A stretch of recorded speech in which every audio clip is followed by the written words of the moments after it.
Donc bonjour, aujourd'hui une petite vidéo pour parler de la disparition des reliefs et des différences observées aujourd'hui entre les massifs anciens et les massifs récents.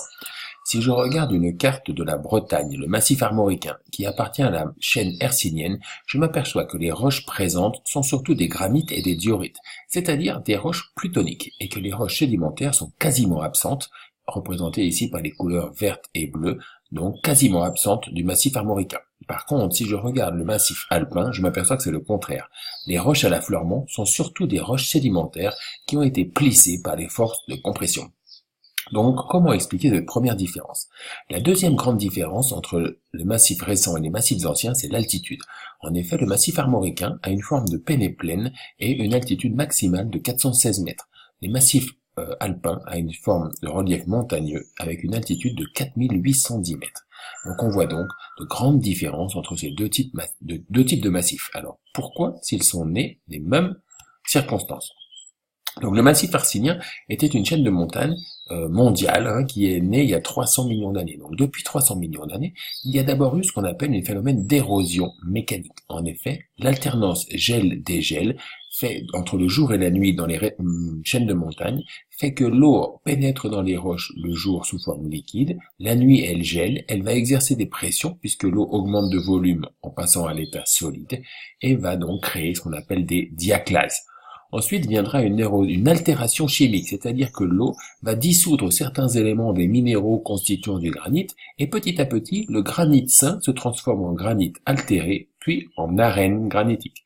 Finalement, cette arène granitique va être transportée par les pluies jusque les rivières et jusqu'à la mer dans les zones de bassins de sédimentation, et il ne restera que ce qu'on appelle des chaos granitiques, comme le montre cette magnifique photo de Bretagne.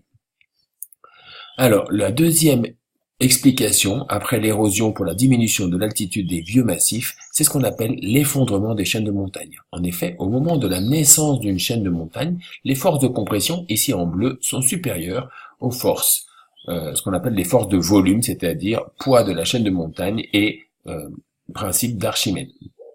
Donc, ces forces de compression étant supérieures, la chaîne de montagne a tendance à se raccourcir et à s'épaissir.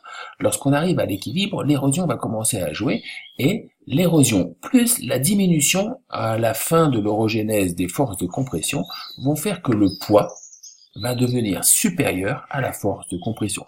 Donc petit à petit, grâce aux failles normales qui vont commencer à jouer les unes sur les autres, la chaîne de montagne va s'étendre, on dit qu'elle s'effondre et son altitude va diminuer. Donc le fait de l'érosion plus de l'altitude qui diminue fait que l'épaisseur de la lithosphère continentale va diminuer et on va donc avoir ce qu'on appelle un réajustement isostatique.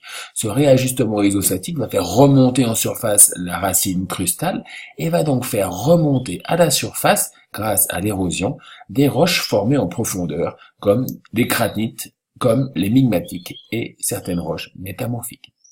En espérant que cette petite vidéo ait été utile, je vous remercie de votre attention.